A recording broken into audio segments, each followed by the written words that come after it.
तो इस चैप्टर में स्टार्टिंग से हम लोग थोड़ा सा डिस्कस करते हैं, जो बेसिक कॉन्सेप्ट्स हैं उनके बारे में थोड़ा डिस्कस करते हैं। ओके, तो जैसा कि हम लोग जानते हैं कि अलजबरा में जो स्टार्टिंग होती है वो मेनली दो चीज़ों से होती है।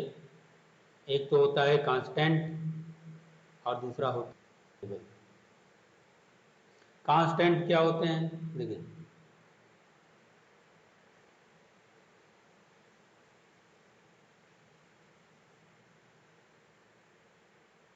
कांस्टेंट क्या होते हैं, देखिए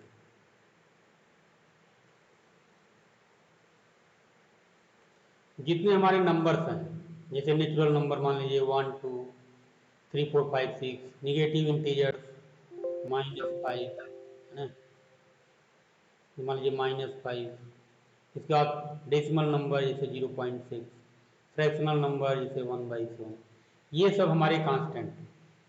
इसके बाद आपके आते हैं वेरिएबल। वेरिएबल क्या है, जैसे आपका ये जो सिंबल्स हैं ABC XYZ, ये सिंबल ऑफ वेरिएबल्स हैं। इनको हम वेरिएबल तो नहीं बोलते हैं, सिंबल ऑफ वेरिएबल बोलते हैं। तो ये आपका कांस्टेंट हो गया और ये वेरिएबल्स हो गए।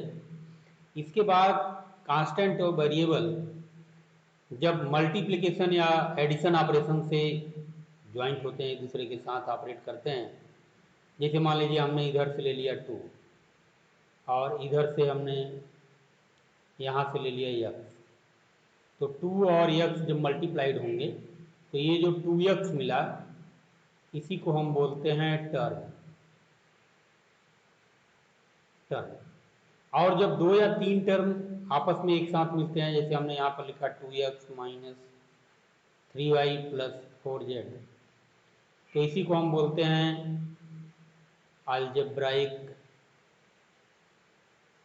Algebraic expression.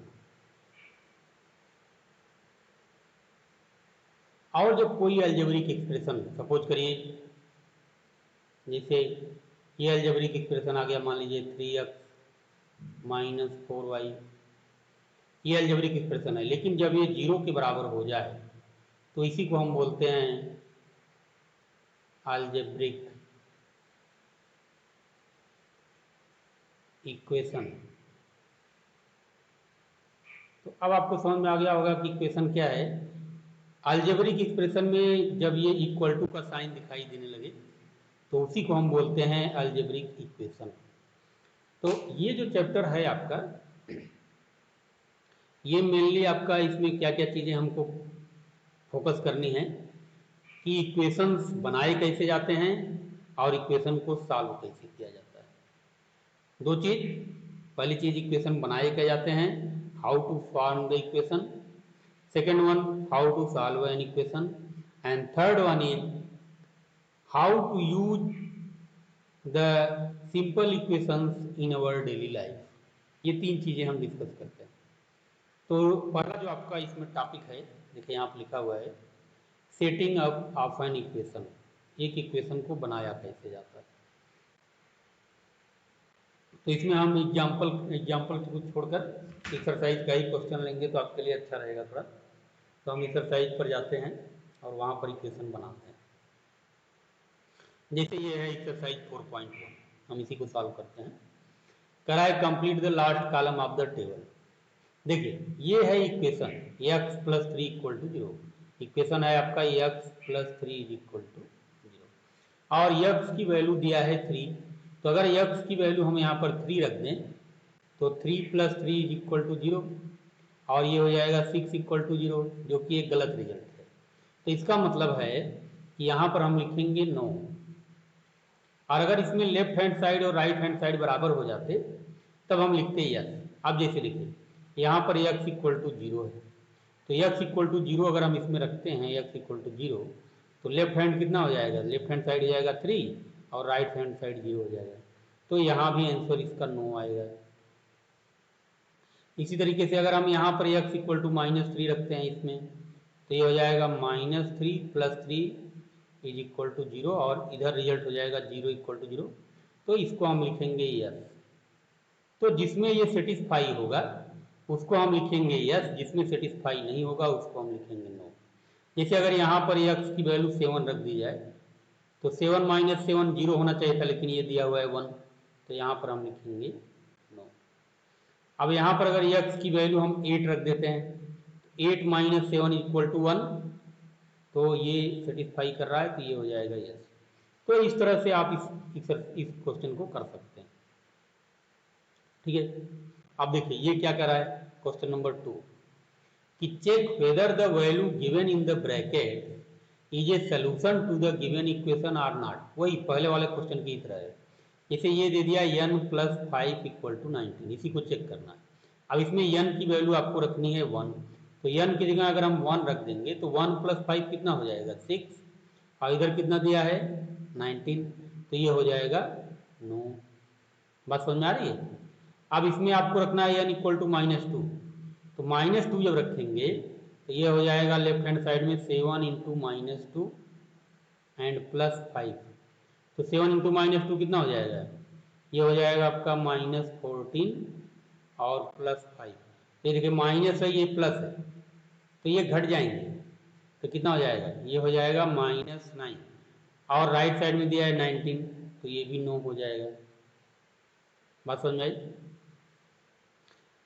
अब देखिए एक यहाँ पर दे रहा है क्वेश्चन नंबर 3 में, बाकी के क्वेश्चन आप करिए, नहीं समझ में आएगा तो पूछेगा। Solve the following equation by trial and error method. Trial and method क्या होता है, जैसे देखिए हम आपको एक सिंपल इक्वेशन लेकर बताएं। जैसे देखिए सपोज करिए कि एक इक्वेशन आपको दिया है x + 5 = 9। अब ट्रायल मेथड में क्या है, हम x की कुछ वैल्यू अपने से सोच के रखते हैं। जैसे हमने रख दिया है x = 2 रख दिया है, तो 2 + 5 7 हो गया, आंसर नहीं मिला है, तो मतलब x = 2 उसका सोल्यूशन नहीं है। अब हम रख रहे हैं x = 3, तो 3 + 5 8 हुआ, अब भी हमको 9 नहीं मिला है। अब हम अगर x = 4 रख दें तो 4 + 5 = 9 मिल रहा है, जो कि इस आंसर के बराबर है। इसका मतलब ये जो वैल्यू है x की, x = 4, ये इसका एक सोल्यूशन है, तो ये x = 4 इसका सोल्यूशन होगा। और इस सोल्यूशन को हम बोलते हैं, ये सोल्यूशन किस मेथड से हमको मिला, इस मेथड को हम बोलते हैं ट्रायल एंड एरर मेथड, है ना। मतलब तुक्का मेथड इसको बोलते हैं, तुक्का लगाना, तुक्का लगाया और वो सही हो गया। तो ये मेथड बहुत ये रिलायबल मेथड नहीं है और बहुत टाइम टेकिंग मेथड है। सिंपल क्वेश्चन के लिए अच्छा होता है, लेकिन जैसे जैसे क्वेश्चन बड़े होते जाते हैं फिर ये मेथड सही नहीं रहती। ठीक है, तो अब देखिए अब ट्रायल एंड एरर मेथड ये से बोल रहा है। अब जैसे ये p + 4 = 15, जैसे अगर हम p की वैल्यू यहाँ पर 10 रख दें तो 10 + 4 कितना होगा 14, तो मतलब p की वैल्यू एक ज़्यादा करना पड़ेगा। मतलब हम 11 अगर रख दें तो 11 + 4 ये 15 हो जाएगा। इसका मतलब p की वैल्यू यहाँ पर कितना है, p की वैल्यू है 11। जैसे ये क्वेश्चन कर रहा है कि m/5 = 3, एक ऐसा नंबर जिसमें 5 से डिवाइड करें तो 3 आ जाए, तो निश्चित रूप से कितना होना चाहिए 15 होना चाहिए। m की वैल्यू 15। ये कर रहा है 2m = 7, 2m = 7, इसका मतलब m की वैल्यू अगर हम रख दें 2 × m की वैल्यू दें 7/2, तो 2 से 2 कैंसिल हो जाएगा और ये 7 आ जाएगा। तो कुछ थोड़ा सा दिमाग लगाएंगे तो समझ में आ जाएगा। जैसे ये करा है p/2 + 2 = 8, इसका मतलब इसकी जो वैल्यू है वो होनी चाहिए 6, तो आप 2 जोड़ेंगे तो 8 मिल जाएगा, तो 6 कैसे आएगा, इसका मतलब p की वैल्यू होनी चाहिए 12, क्योंकि 12 में आप 2 से डिवाइड करेंगे और 2 ऐड कर देंगे तो 8 आ जाएगा। बात समझ में आ गई। इसी को हम बोलते हैं ट्रायल एंड एरर मेथड, इसी से सोल्यूशन हम निकाल सकते हैं। अच्छा, ये एक क्वेश्चन छूट गया, क्वेश्चन नंबर 4 कह रहा है right equation for the following statement. यहाँ पर स्टेटमेंट दिया हुआ है और आपको क्या करना है, उसका इक्वेशन बनाना है। तो देखिए पहला आपको कह रहा है कि the sum of number x and 4 is 9। तो देखिए ये हो जाएगा x plus 4 is equal to 9। दूसरा कह रहा है 10 टाइम्स ये sorry 2 subtracted from y is 8। y से 2 सब्ट्रैक्ट करने पर हमको 8 मिल रहा है, ये देखिए हो जाएगा। फिर कह रहा है 10 टाइम्स a इज 17, मतलब 10a is equal to 17। The number b divided by 5 gives 6. Number b divided by 5 is equal to 6। ये हो गया। इसी तरह से if 1/4 of a number x, तो x by 4 1/4 of number x minus 4 gives 4 is equal to 4। ये हो जाएगा। If you take away 6 from 6 times y, you get 60। इसके लिए हम क्या करेंगे, देखिए इसको थोड़ा सा हम मिटा इरेज कर देते हैं।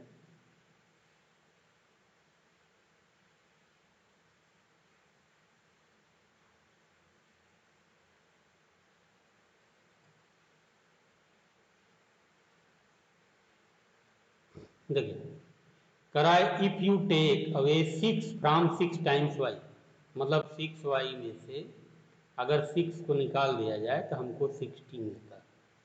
If you add 3 to 1/3 of z, तो 1/3 ये 1/3 ऑफ z, इसको मिटाते हैं।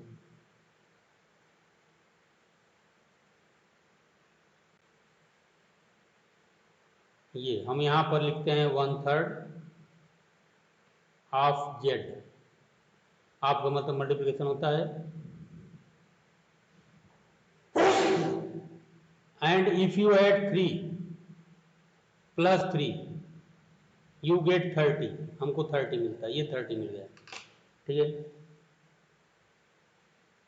अच्छा अगला जो क्वेश्चन था जो हमने आपको इसमें समझा दिया ट्रायल एंड एरर मेथड में, वो क्वेश्चन ट्रायल एरर मेथड का नहीं था, हमने क्वेश्चन को समझा दिया दूसरे तरीके से। तो उस क्वेश्चन को हम लोग समझते हैं कि स्टेटमेंट कैसे बनाएंगे। इसका वास्तव में स्टेटमेंट बनाना था, तो इसका स्टेटमेंट हम लोग बना लेते हैं। देखिए जैसे ये कह रहा है p + 4 इज इक्वल टू 15, तो इसका स्टेटमेंट हम क्या लिखेंगे पहले के लिए, the sum of p and 4 is 15, पहले के लिए हो गया। दूसरे के लिए क्या हो गया, जो उसमें किया गया वही आपको लिख देना है। when 7 subtracted from m we get 3। अब जैसे इसमें इसका स्टेटमेंट क्या हो गया, 2 times of m is equal to 7। when m is divided by 5 we get 3। when 3 times of m divided by 5 we get 6। 3 addition of 3 times of p and 4 gives 25। 4 times of p minus 2 is equal to 18। when we add 2 to the quotient of p by 2 we get 8। इस तरह से आपको statement बनाना है इसमें। आप देखिए अब इसमें आपको इक्वेशन सेटअप करना है, ये जो क्वेश्चन नंबर 6 है। Irfan says that he has 7 marbles more than 5 times the marble Parmeet has। Irfan has 37 marbles, take m to be the number of Parmeet marbles. देखिए ये मान लीजिए इरफान है और ये है परमीत, तो कह रहा है कि एक इक्वेशन आपको बनाना है m to be the number of Parmeet marble. मान लीजिए परमीत के पास m मार्बल है, तो इरफान क्या कर रहा है, 7 marbles more than 5 times the marbles Parmeet है। तो पहले परमीत के पास जितना मार्बल है उसका हम 5 टाइम्स करेंगे तो 5m हो जाएगा, और कह रहा है उससे 7 ज्यादा +7, और उसके बाद टोटल मार्बल कितना है उसके पास, इरफान के पास 37। तो ये हो जाएगा 37। तो ये आपका इक्वेशन फॉर्म हुआ। इक्वेशन क्या फॉर्म हुआ? 5m + 7 = 37। दूसरा क्वेश्चन देखिए, कराया Lakshmi's father is 49 years old. He is 4 years older than 3 times Lakshmi's age. Take Lakshmi's age to be y years. मान लीजिए ये लक्ष्मी है और ये उसके फादर है, तो लक्ष्मी की एज को कह रहा है कि y ईयर मान लीजिए। अब का क्या कह रहा है कि ही माने कौन? लक्ष्मी के father. He is 4 years older than 3 times Lakshmi's as.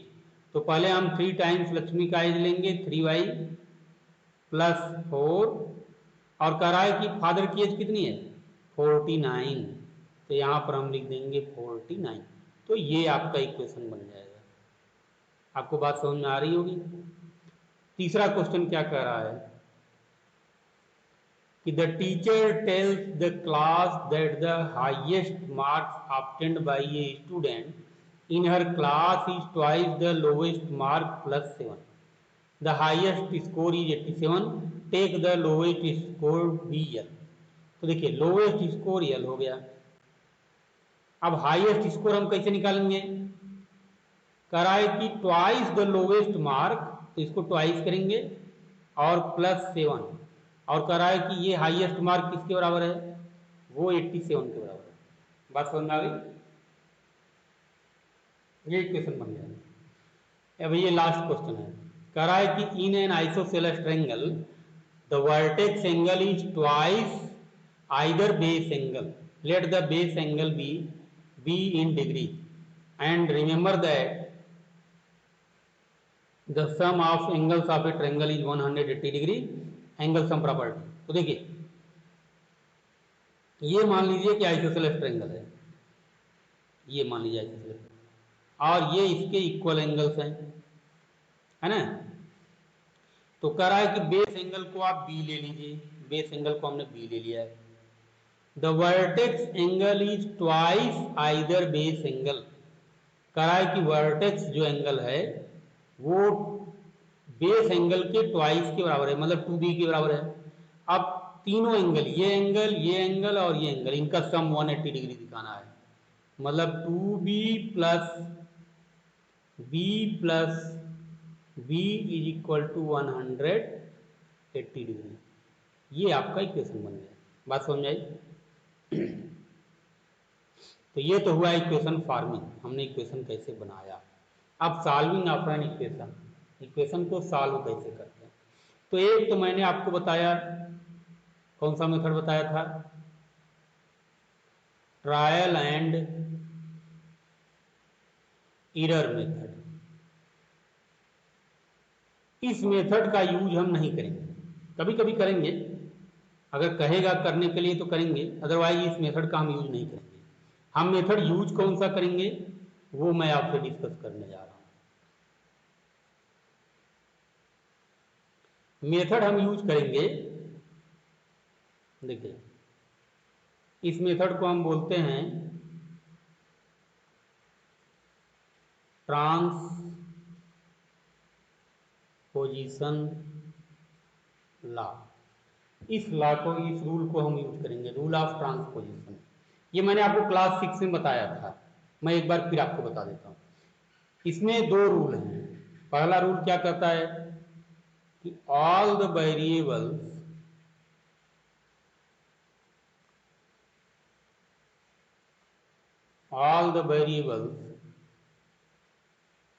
should be kept in left hand side of the equation and all the constant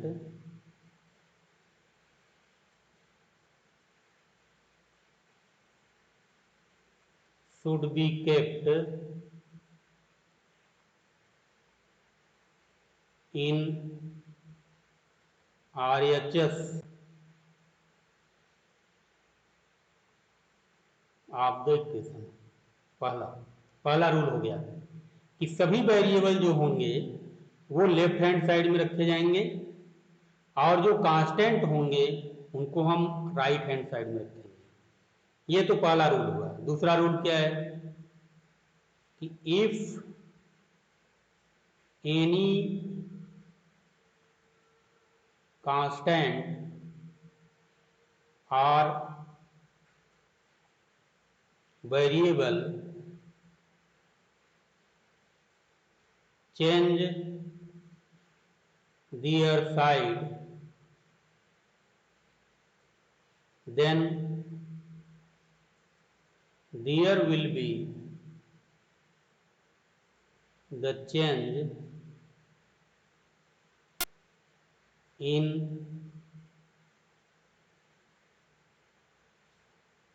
their sign also। ये दो रूल हम याद रखेंगे। पहला रूल क्या कहता है कि जब जो कोई वेरिएबल होंगे, जितने भी वेरिएबल होंगे उनको हम लेफ्ट हैंड साइड में रखेंगे और जितने भी कांस्टेंट होंगे उनको हम राइट हैंड साइड में रखेंगे। दूसरा रूल कहता है कि अगर कोई वेरिएबल या कांस्टेंट अपना साइड अगर चेंज करता है, मान लीजिए लेफ्ट हैंड साइड में है और उसको आप राइट हैंड साइड में ले जाते हैं, या राइट हैंड साइड में है लेफ्ट हैंड साइड में लेके आते हैं,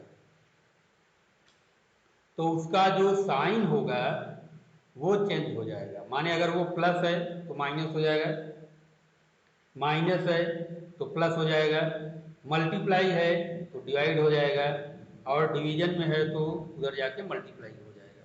इसको हम धीरे धीरे समझेंगे और फिर इस मेथड से हम क्वेश्चन सॉल्व करेंगे। देखिए, चलिए हम एक्सरसाइज लेते हैं और क्वेश्चन सॉल्व करते हैं तो आपको समझ में आएगा। देखिए जैसे हम पहला क्वेश्चन लेते हैं, एक्सरसाइज 4.2 पहला क्वेश्चन करा x माइनस 1 इक्वल टू 0। तो पहला रूल हमारा ये कहता है कि वेरिएबल लेफ्ट हैंड साइड में रहेंगे और कांस्टेंट राइट हैंड साइड में रहेंगे। तो देखिए x माइनस 1 इक्वल टू 0, इसमें जो वेरिएबल है वो x है और ये वाला जो पार्ट है वो आपका कांस्टेंट, तो इसी को हम राइट हैंड साइड में भेजेंगे।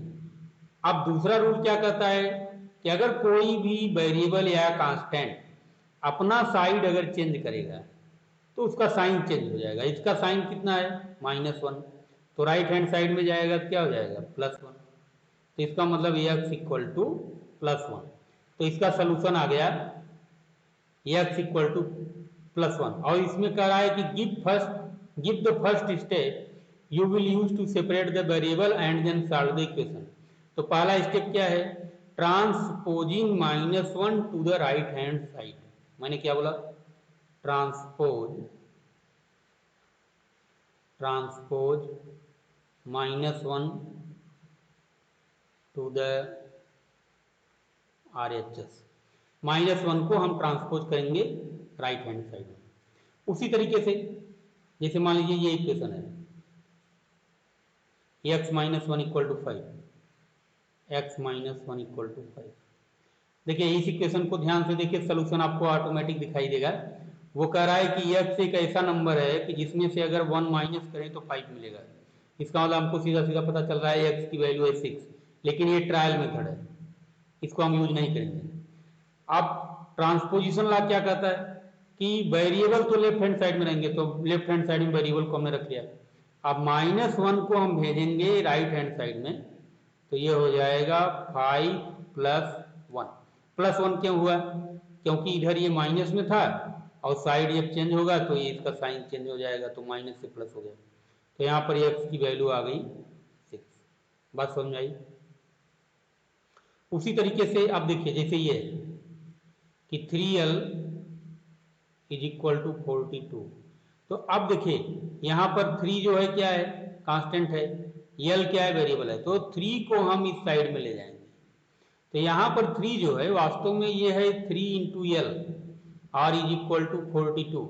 तो ये 3 मल्टीप्लीकेशन में है, इधर जब जाएगा तो ये डिवाइड कर जाएगा, तो l की वैल्यू हो जाएगी 3 से कैंसिल कर दीजिए, 3 1 जा 3, 3 4 जा 12, तो 14 l की वैल्यू हो जाएगी 14। बात समझ में आ रही है। तो ये मेथड्स हैं, इसको ट्रांसपोजिशन लॉ हम बोलते हैं। इस मेथड का यूज करके आप क्वेश्चन को सॉल्व कर सकते हैं। जैसे देखिए कुछ और क्वेश्चन हम आपको सॉल्व कर दें। जैसे मान लीजिए ये कि 10p + 10 = 100। इसमें जब कोई इक्वेशन आप सॉल्व करते हैं ना, तो आपको जो वेरिएबल है उसको पहचानना है, उसी की वैल्यू फाइंड करनी है। मोस्टली आप देखेंगे कि इसमें जो आपका पूरा चैप्टर है, कोई भी इक्वेशन होगा उसमें सिर्फ एक ही वेरिएबल होगा। क्यों? क्योंकि एक वेरिएबल वाले जो इक्वेशन होते हैं उन्हीं को हम सिंपल इक्वेशन बोलते हैं। तो देखिए ये जो क्वेश्चन है आपका, ये है 10p + 10 = 100। तो देखिए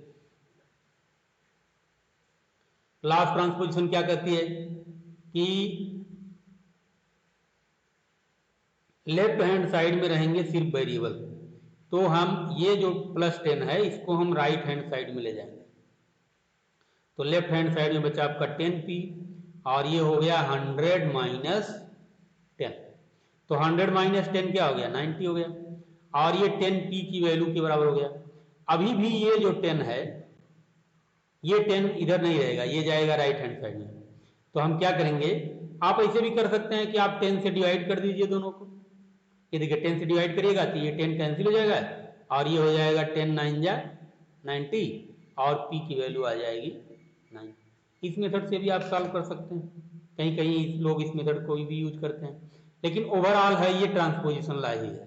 ठीक है, आप देखिए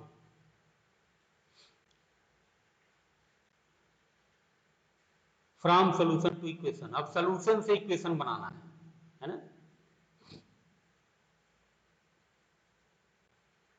सोल्यूशन से इक्वेशन बनाना है।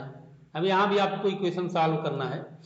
इसमें कुछ इक्वेशन हम आपके लिए सॉल्व कर देते हैं। जैसे एक ये है वाला इक्वेशन, तो इसमें हम क्या करेंगे, देखिए ये आपका वेरिएबल है और ये कांस्टेंट है, ये कांस्टेंट है, मतलब 2i वेरिएबल है, 5/2 कांस्टेंट है, 37/2 कांस्टेंट है। तो इसके लिए हम क्या करेंगे, देखिए यहाँ पर हम सॉल्व कर देते हैं। हमने लिखा 2i = ये देखिए राइट साइड में हम लिखेंगे 37/2 और -5/2। -5/2 क्यों हुआ भाई? क्योंकि इधर ये +5/2 है और इसको हम ट्रांसपोज कर रहे हैं ये 5/2 को राइट हैंड साइड में, तो माइनस हो गया। अब 37 में से 5 निकाल दिए तो ये हो गया 37 - 5 और बाई 2। तो ये 2i की जो वैल्यू आ गई वो हो गई 37 में से 5 निकाल दीजिए तो ये हो गया 32 और बाई 2 32 में डिवाइड कर दीजिए तो हो गया 16। तो यहाँ आ गया 2i = 16। अब यहाँ से आप अगर चाहें तो ट्रायल में यहाँ से देखिए 2 से डिवाइड कर दीजिए तो ये 2 कैंसिल हो जाएगा और ये हो जाएगा 2 8 जा 16, मतलब y की वैल्यू आ जाएगी 8। तो ये आपको क्वेश्चन समझ में आ गया होगा। इसी तरीके से ये जो क्वेश्चन है कि 5t + 28 = 10, तो इसमें 28 जो है जो लेफ्ट हैंड साइड में है इसको हम राइट हैंड साइड में देंगे। तो ये हो जाएगा आपका 5t = 10 - 28।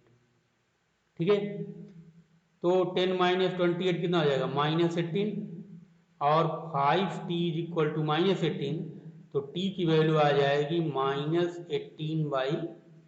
5 को यहाँ से हम डिवाइड कर देंगे। तो कभी कभी वैल्यू इंटीजर नहीं भी आ सकती है। ठीक है, तो उसमें बहुत घबराना नहीं है, जो वैल्यू आएगी उसको आप लिखिए। अब देखिए यहाँ पर हम दूसरे नंबर क्वेश्चन पर आते हैं। इस तरह के क्वेश्चन बड़े इंपॉर्टेंट होते हैं, इनको आप नोट कर लीजिए, इनको आप इंपॉर्टेंट की कैटेगरी में डाल दीजिए। आपके लेवल पर ये इंपॉर्टेंट है। देखिए आपको इसमें एक रूल का यूज करना है, हम आपको बताते हैं कैसे करेंगे। क्वेश्चन है 2 ब्रैकेट में x + 4। देखिए हम यहाँ पर करते हैं, क्वेश्चन ये था 2 ब्रैकेट में x + 4 = 12। तो देखिए यहाँ पर पहले आपको ब्रैकेट ओपन करना है लेफ्ट हैंड साइड में, और ब्रैकेट जब आप ओपन करेंगे तो यहाँ पर एक लॉ लगेगी, उस लॉ का नाम है डिस्ट्रीब्यूटिव लॉ। क्योंकि 2 जो होगा वो डिस्ट्रीब्यूट होगा, x में भी मल्टीप्लाई करेगा और यही 2 जाके 4 में भी मल्टीप्लाई करेगा। तो ये हो जाएगा 2x और प्लस 8 इज इक्वल टू 12। देखिए 2x से मल्टीप्लाई किया तो 2x और 4 में मल्टीप्लाई किया तो 8। अब आपका ये सिंपल इक्वेशन हो गया और आप प्लस 8 को आप ट्रांसपोज कर दीजिए राइट हैंड साइड में, तो ये हो जाएगा 2x is equal to 12 minus 8 और 12 माइनस 8 हो जाएगा 4। तो ये हो जाएगा 2x इज इक्वल टू 4, तो x is equal to 4/2 that is 2। तो x की वैल्यू यहाँ पर आ गई 2। बस समझ में। और आप चाहें तो वेरीफाई भी कर सकते हैं इसको, वैसे वेरीफाई करने के लिए दिया नहीं है, लेकिन आप चाहें तो x की वैल्यू आप रख दीजिए। तो 2 इंटू 2 प्लस 4, देखिए x की वैल्यू हमने 2 रख दिया और ये हो गया 12 और ये हो गया 2 और 4 और 2 को ऐड कर दीजिए 6 और इक्वल टू 12 और यहाँ पर मल्टीप्लिकेशन है तो 2 इंटू 6 कितना हो गया, 2 इंटू 6 आपका हो गया 12 और 12 इक्वल टू 12, मतलब लेफ्ट हैंड साइड जो है वो राइट हैंड साइड के बराबर आ गया। तो इसको आप वेरीफाई भी कर सकते हैं। तो यहाँ पर आप डिस्ट्रीब्यूटिव, जब ब्रैकेट दिखाई देगा तो आपको डिस्ट्रीब्यूटिव लॉ का यूज करके उसको सॉल्व करना है। जैसे देखिए मान लीजिए इस क्वेश्चन को सॉल्व करना है, तो यहाँ पर लिखा है 16 इज इक्वल टू 4 प्लस 3 जो है वो t में मल्टीप्लाई करेगा और फिर 2 में, तो ये हो जाएगा 3t और प्लस 3 2 जा 6। तो देखिए 4 और 6 को जोड़ दीजिए 10 और 10 को आप लेफ्ट हैंड साइड में ले लीजिए, तो 16 minus 10 is equal to 3t। देखिए अभी तक हमने जो क्वेश्चन सॉल्व किया था उसमें हम वेरिएबल को लेफ्ट हैंड साइड में रख रहे थे, आप राइट हैंड साइड में भी रखोगे कोई दिक्कत नहीं। कहने का मतलब है कि वेरिएबल और कांस्टेंट को आपको सेपरेट करना है। ट्रांसपोजिशन लॉ का मकसद यही है, चाहे आप लेफ्ट में रखो चाहे राइट में रखो। तो 16 माइनस 10 दैट इज 6 और 6 इक्वल टू 3t और फिर 3 से डिवाइड कर दीजिए दोनों तरफ। तो ये देखिए t यहाँ पर सेपरेट हो गया, वेरिएबल बचा सिर्फ, और ये हो गया आपका 3 2 जा 6। तो यहाँ पर t की वैल्यू कितनी आ गई, 2 आ गई। तो इस तरह से आप क्वेश्चन सॉल्व कर सकते हैं। एक क्वेश्चन हम आपके लिए और सॉल्व कर देते हैं। ये क्वेश्चन है आपका 4 प्लस 5 को हम लिखते हैं, ये क्वेश्चन है कि 4 plus 5 p minus 1 is equal to 34। कुछ नहीं करना है, वही डिस्ट्रीब्यूटिव लॉ लगाना है। तो ये हो गया आपका 4 और plus 5p minus 5 is equal to 34, ठीक है।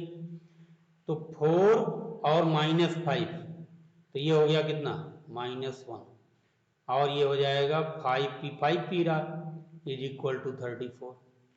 और आप -1 को ट्रांसपोज कीजिए राइट हैंड साइड में, तो ये हो जाएगा 5p is equal to 34 plus 1। Plus 1 क्यों हो गया, क्योंकि यहाँ पर -1 था और ट्रांसपोजिशन लॉ सेकेंड रूल बोलती है कि अगर कोई वेरिएबल या कांस्टेंट अपना साइड चेंज करेगा तो उसका साइन चेंज हो जाएगा, तो इसलिए चेंज हो गया। तो इधर हो गया ये आपका 5p इज इक्वल टू 35, तो p की जो वैल्यू आएगी वो होगी 35/5 दैट इज 7। तो p की जो वैल्यू आई वो 7 हो गई। आप वेरीफाई करना चाहो तो आप कर सकते हो वेरिफिकेशन। ये देखिए ये आपका सोल्यूशन पार्ट, अब ये वेरिफिकेशन पार्ट हम करने जा रहे हैं। वेरिफिकेशन पार्ट में कुछ नहीं करना है, जो वेरिएबल है उस वेरिएबल की वैल्यू रख दीजिए। देखिए 4 प्लस 5 और p की वैल्यू है 7, तो 7 माइनस 1, ठीक है, और इज इक्वल टू 34। तो देखिए 4 प्लस 5 और 7 माइनस 1 हो गया 6, यहाँ पर मल्टीप्लाई का साइन है, और इज इक्वल टू 34। देखिए 4 प्लस 5 6 या 30 और इज इक्वल टू 34। तो ये भी 34 आ गया और इधर भी 34 है। तो इसका मतलब कि आपका जो लेफ्ट हैंड साइड है वो राइट हैंड साइड के बराबर आ गया और ये वेरीफाई हो गया कि आपने ये क्वेश्चन सही किया। ओके, तो इस तरह के चैप्टर में, सिंपल इक्वेशन के चैप्टर में आपको आंसर देखने की जरूरत नहीं है। आपका जो भी आंसर आया है आप उसको वेरीफाई कर सकते हैं कि वो सही है कि गलत, लेकिन थोड़ा सा ट्रांसपोजिशन ला कर खूब प्रैक्टिस कर लीजिए, तब आपके लिए आसान हो जाएगा। अब हम चलते हैं इसके लास्ट पार्ट में, application of simple equation two practical situation, जो हमारे सीखने का मेन लक्ष्य होता है, मेन एम होता है कि सिंपल इक्वेशन हमने सीखा तो क्यों सीखा है, क्या जरूरत है। अच्छा, इसके पहले एक चीज छूट गया, ये क्वेश्चन नंबर 4 कि किसी इक्वेशन को बनाते कैसे। Construct 3 equation starting with x equal to 2। देखिए हम बना के दिखाते हैं आपको। कह रहा है 3 इक्वेशन बनाइए x इक्वल टू 2 से स्टार्ट करके। तो देखिए हम यहाँ पर 3 लाइन खींच देते हैं और यहीं हम 3 इक्वेशन बनाएंगे। ये इक्वेशन नंबर 1 और ये इक्वेशन नंबर 2 और ये इक्वेशन नंबर 3। उसने कहा x इक्वल टू 2 से स्टार्ट करके बनाना है, तो हम पहले 2 से मल्टीप्लाई कर देते हैं, ये मल्टीप्लाई कर दिया, और फिर हम 5 जोड़ देते हैं, तो ये हो गया 2x plus 5 is equal to 4 plus 5। मतलब क्या है कि जो भी आप ऑपरेशन लेफ्ट हैंड साइड में करेंगे वही ऑपरेशन आपको राइट हैंड साइड में करना है, तो इक्वेशन बनता जाएगा। तो एक इक्वेशन हमारा जो बन गया वो हो गया 2x plus 5 is equal to 9। एक सिंपल इक्वेशन हमने ये बना लिया। इस इक्वेशन को जब आप सॉल्व करिएगा तो आपको x की जो वैल्यू मिलेगी वो मिलेगी x इक्वल टू 2।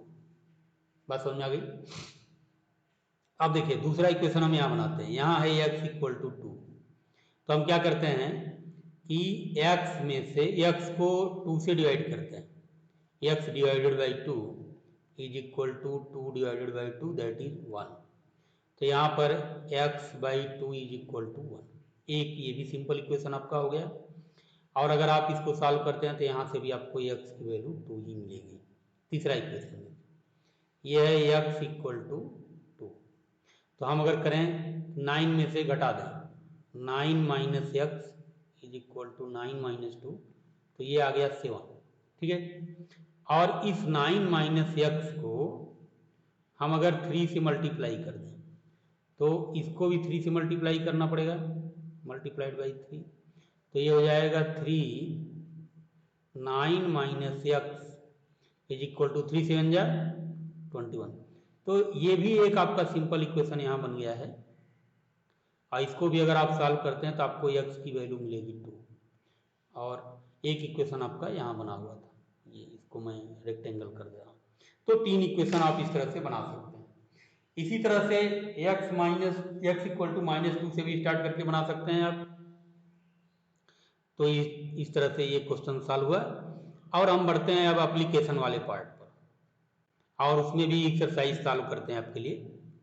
जैसे एक्सरसाइज 4.4 में 3-4 क्वेश्चन है, उनको हम सॉल्व कर देते हैं तो ये चैप्टर आपका फिनिश हो जाएगा। देखिए कह रहा है पहला question, set up equation and solve them to find the unknown numbers in the following cases. कह रहा है कि add 4 to 8 times a number you get 60। कह रहा है कि किसी नंबर का 8 टाइम्स लिया और उसमें 4 ऐड किया, तो हमको तो पता नहीं कौन सा नंबर है, तो नंबर हम मान लेते हैं x, और उसका 8 टाइम्स ले लिया तो 8x, और उसमें 4 ऐड किया तो हमको 60 मिल गया। अब देखिए इसी इक्वेशन को आपको सॉल्व करना है, बहुत सिंपल सा इक्वेशन है। तो इसको जब सॉल्व करेंगे तो ये हो जाएगा 8x is equal to 60 minus 4, तो कितना हो जाएगा, ये हो जाएगा 56। तो 8x इज इक्वल टू 56, तो x इक्वल टू क्या हो गया 56 बाई 8 दैट इज 7।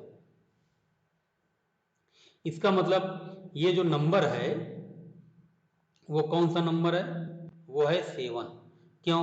7 का 8 टाइम्स अगर हम लेते हैं तो कितना हो जाता है? 56, और 4 उसमें अगर हम ऐड करते हैं तो हमको रिजल्ट मिलता है कितना? रिजल्ट मिलता है 60। बात समझ में आ गई? इसी तरह से देखिए ये क्वेश्चन हम देखते हैं डी।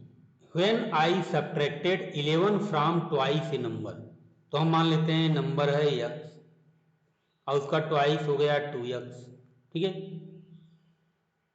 2x में से 11 हमने घटाया, द रिजल्ट वाज 15, तो 15 आया। तो माइनस, इसको हम सॉल्व करते हैं, -11 को हम राइट हैंड साइड में ले जाते हैं, तो इक्वेशन हो जाता है हमारा 2x is equal to 15 plus 11। अब 15 प्लस 11 कितना हो जाता है? 26। तो 2x इक्वल टू 26, तो x इक्वल टू 13। आप 26 में 2 से डिवाइड कर दीजिए तो x की वैल्यू आ गई 13। इस तरह से इस क्वेश्चन को हम सॉल्व कर सकते हैं। देखिए क्वेश्चन नंबर जी देखिए, Anwar thinks of a number. मान लीजिए अनवर एक नंबर सोचता है, if he takes away 7 from 5/2 times of the number, the result is 23। मान लीजिए अनवर ने नंबर सोचा x, ठीक है, कह रहा है इसका 5/2 टाइम्स ले लीजिए, तो 5/2 टाइम्स हमने ले लिया, और कह रहा है इसमें से 7 माइनस किया तो रिजल्ट आ जा रहा है 23। ये तो हो गया इक्वेशन हमने बना लिया। अब इक्वेशन को अगर आप सॉल्व करते हैं तो आपको रिजल्ट मिल जाएगा। देखिए 2 से मल्टीप्लाई कर दीजिए तो कितना हो गया? ये हो जाएगा आपका 5x minus 14 divided by 2 is equal to 23, और 2 को ले जाके यहाँ मल्टीप्लाई कर दीजिए तो 23 2 जा कितना हो जाएगा? 46, और -14 को अब आप लेके जाइए इधर, तो ये हो जाएगा 5x इज इक्वल टू 46 और -14, माइनस कर दीजिए।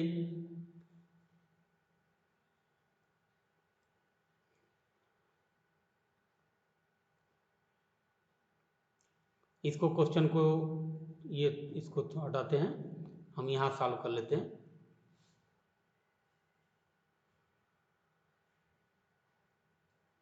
यहाँ सॉल्व कर लेते हैं इसको। 5x यहाँ सॉल्व कर लेते हैं, इसमें थोड़ा सा जगह कम पड़ रहा है। 5x/2 -7 इज इक्वल टू 23, ठीक है। एक बार देख लेते हैं इसको। ये क्वेश्चन है, कह रहा है कि Anwar thinks of a number, if he takes away 7 from 5/2 of the number, the result is 23, ठीक है। इस क्वेश्चन को सॉल्व करना है, तो देखिए 2 से मल्टीप्लाई कर दीजिए, या तो एक काम कर सकते हैं आप, 7 को ही आप ट्रांसपोज कर दीजिए, तो ये हो जाएगा 5x/2 is equal to 23 plus 7, तो 23 प्लस 7 कितना हो जाएगा?